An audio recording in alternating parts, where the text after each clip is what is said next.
सावित्री के पति राजेश की मौत कुछ ही दिन पहले हुई थी। जिस वक्त राजेश अपनी 5 साल की बेटी पिंकी को स्कूल से घर लेकर आ रहा था, तभी सामने से एक तेज रफ्तार ट्रक सामने आ गया। राजेश ने पिंकी को तो वक्त रहते दूर धकेल दिया, लेकिन वो खुद को नहीं बचा सका। पिंकी बेचारी पहले से ही उस हादसे से सहमी हुई थी। ऊपर से उसकी दादी उसे ही राजेश की मौत का जिम्मेदार मान रही थी। सावित्री ने अपनी सास की बहुत मिन्नतें की, लेकिन इसका कोई फायदा नहीं हुआ। सावित्री की सास ने दोनों माँ बेटी को घर से निकाल दिया। माँ, दादी ऐसा क्यों कर रही हैं? क्या क्या सच में पापा को मैंने ही मारा है?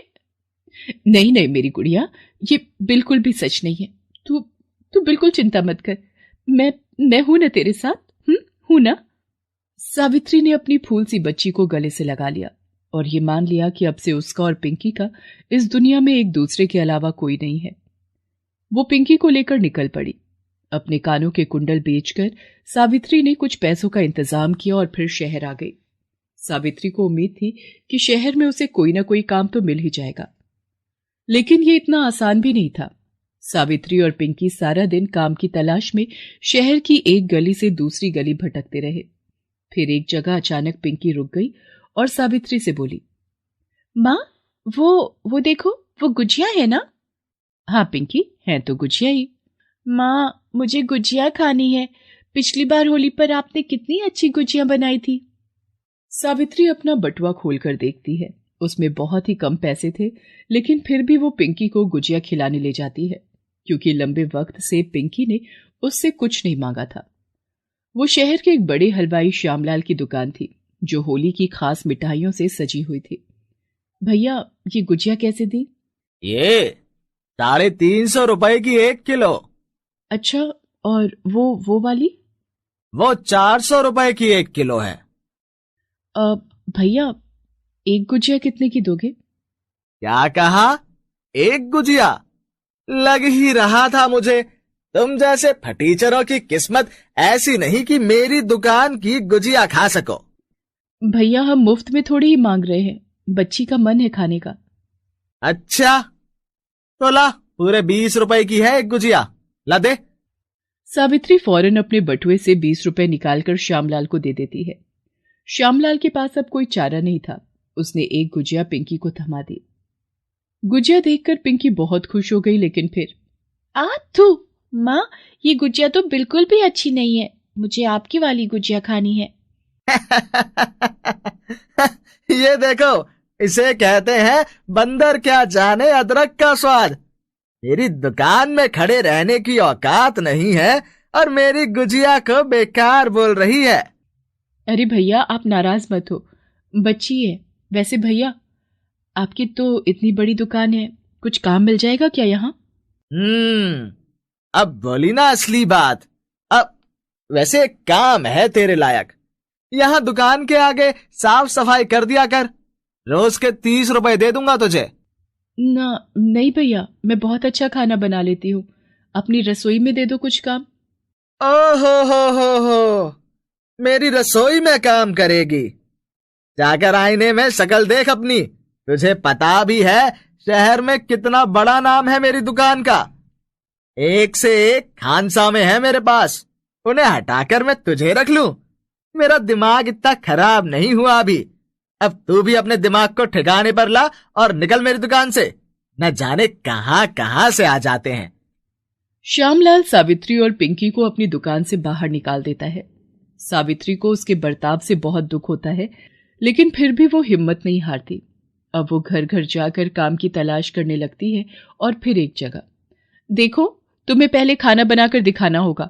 मेरी बेटी को पसंद आ गया तो ठीक है, वरना मुझे माफ करना। वो क्या है ना, मेरी बेटी के खाने को लेकर बड़े नखरे हैं। आप चिंता मत कीजिए मेम साहब, मुझे उम्मीद है कि बेबी जी को मेरे हाथ का खाना पसंद आ जाएगा। वो घर मालिनी का था। शहर की बड़ी सोसाइटी में वो एक आलीशान घर था। घर के हर काम के लिए अलग अलग नौकर थे वहां, और वहां अब सावित्री को अपनी जगह बनानी थी। उसने पूरी मेहनत से खाना बनाया और फिर डाइनिंग टेबल पर। ये क्या मॉम, आपने तो कहा था कि नई कुक है, लेकिन खाना तो वही पुराना लग रहा है। और ये क्या है? ये दाल ढोकली है बेबी जी, ये बैंगन का भरता और ये खीर है। एक बार खाकर देखिए। ओके, बट अगर मुझे टेस्टी नहीं लगा तो मैं आगे नहीं खाऊंगी, ठीक है? आप बुरा मत मानना फिर। जी बेबी जी, कोई बात नहीं, अगर आपको पसंद ना आए तो आप मत खाना। निशी सावित्री का बनाया हुआ खाना चखती है और उसके बाद तो वो रुकती ही नहीं। अरे निशी, कुछ बताओ तो सही, कैसा लगा खाना? मॉम रियली इट्स ऑसम, अब मुझे खाने दो। अपनी बेटी को कई सालों के बाद इस तरह चाव से खाना खाते देखकर मालिनी बहुत खुश हो जाती है। वो सावित्री को अच्छी पगार पर अपने यहाँ रख लेती है। वे अपने ही घर में सावित्री और पिंकी को रहने के लिए एक सर्वेंट रूम दे देती है।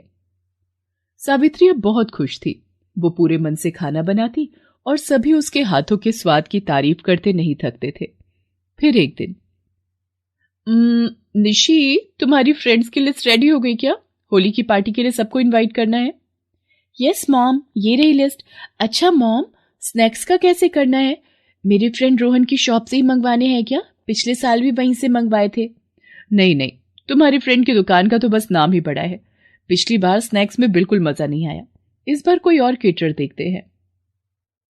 पास ही खड़ी सावित्री ये सब सुन रही थी। उसने हिम्मत करके मालिनी से कहा, मेम साहब, अगर आपको ठीक लगे तो क्या मैं बना दूं जो कुछ भी आपको पार्टी के लिए चाहिए? सावित्री, लोग काफी होंगे और होली पर तो तुम्हें पता ही है कितनी तरह के स्नैक्स चलते हैं। अकेले गुजिया ही कितनी तरह की बनवानी पड़ती है। तुम अकेले कैसे करोगी? मैं कर लूंगी मेम साहब, और फिर पिंकी भी तो है मेरी मदद के लिए। वो क्या है ना मेम साहब, मैं अपनी पिंकी को अच्छे स्कूल में पढ़ाना चाहती हूँ, तो जल्द से जल्द पैसे इकट्ठे करने हैं मुझे। आप बिल्कुल चिंता मत कीजिए, आपको बिल्कुल भी शिकायत नहीं मिलेगी। मैं बहुत अच्छी गुजिया बनाऊंगी। क्या? सच माँ? आप होली के लिए गुजिया बनाओगी क्या? वाह, अब तो मजा ही आ जाएगा। पिंकी की बात सुनकर मालिनी और निशी मुस्कुराकर एक दूसरे को देखते हैं और सावित्री को ही पार्टी के खाने की सारी जिम्मेदारी सौंप देते हैं। होली के त्योहार में बस 2 दिन ही रह गए थे। सावित्री जी जान से तैयारियों में लग जाती है।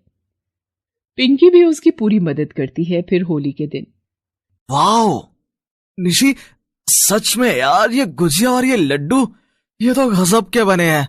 वैसे तुमने सही किया जो पापा की केटरिंग नहीं रखी। लाओ, इसी बात पर एक गुजिया और खिलाओ। ये देखो, वैसे तुम्हारे पापा बाहर ही खड़े हैं। अगर उन्होंने सुन ली ना तुम्हारी बात तो सोच लो क्या होगा। निशी की बात सुनकर उसके सारे फ्रेंड्स हंसने लगते हैं। दरअसल रोहन किसी और का नहीं बल्कि उसी श्यामलाल का बेटा था, जिसने एक दिन सावित्री को अपनी दुकान पर काम देने से इनकार कर दिया था। साथ ही उसे काफी बातें भी सुनाई थी। वो भी मालिनी के घर पार्टी में शामिल होने आया था। ये क्या भाभी जी, इस बार पार्टी का ऑर्डर हमें नहीं दिया। इस बार मेरे यहाँ ऐसी गुजिया बनी है कि लोग गुजिया के साथ साथ अपनी उंगलियां भी खा जाते, पार्टी की रौनक बढ़ जाती। वो सब छोड़िए भाई साहब, लीजिए पहले ये गुजिया खाकर बताइए कि कैसी बनी है।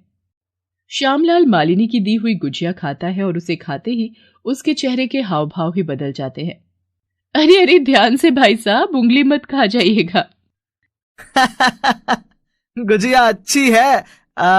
वैसे किसे ऑर्डर दिया इस बार?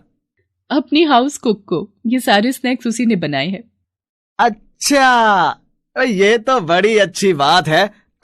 जरा मिलवाइए तो। मालिनी श्यामलाल को सावित्री से मिलवाती है। सावित्री को देखते ही श्यामलाल चौंक जाता है।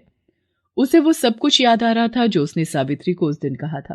वो तुरंत ही सावित्री के सामने हाथ जोड़ लेता है पर कुछ कह नहीं पाता।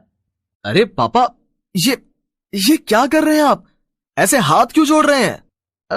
मां अन्नपूर्णा के स्वरूप के सामने हाथ ही जोड़े जाते हैं बेटा, और मैंने तो इनका अपमान किया है। शायद इसलिए होली जैसे बड़े त्योहार पर भी मेरी दुकान में रौनक नहीं है। इतना कहकर श्यामलाल की आंखों में आंसू आ जाते हैं। उसे अपने किए पर बहुत पछतावा हो रहा था। वो सावित्री से माफी मांगता है, साथ ही उसे अपनी रसोई में काम करने का ऑफर भी देता है। लेकिन सावित्री उससे कहती है, माफ कीजिए साहब, पुरानी बातों को तो मैंने भुला दिया है, लेकिन सच ये है कि मैं मेम साहब के यहाँ काम करना चाहती हूँ, क्योंकि यहाँ मुझे काम के साथ साथ घर और इतना अच्छा परिवार भी मिला है जो और कहीं नहीं मिल सकता। हम माँ बेटी की होली मेम साहब की वजह से ही मन पाई है, तो हम उन्हें छोड़कर कैसे जा सकते हैं। Please subscribe this channel.